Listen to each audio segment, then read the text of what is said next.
Kedysi som mal veľmi rád ovocné jogurty a jogurtové mlieka. Ale keď som zistil, koľko to má cukru, tak som to jednoducho prestal kupovať. Občas však mám chuť trochu si zavaškrtiť.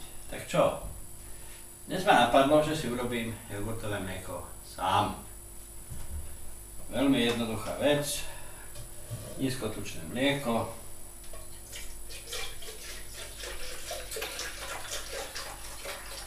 Pol litra bude dosť. Bude, určite. Do toho dám nízkotučný jogurt. Žiaden cukor. Biely podotýkam. Výborne. No ale čím ma teraz dochutiť?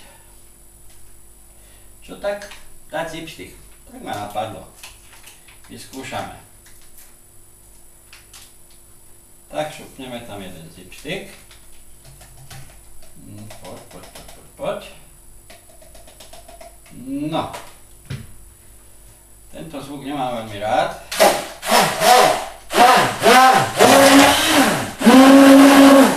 Ale ináč sa to asi vôbec nedá. No a je to hotové. Skúsime, čo som urobil.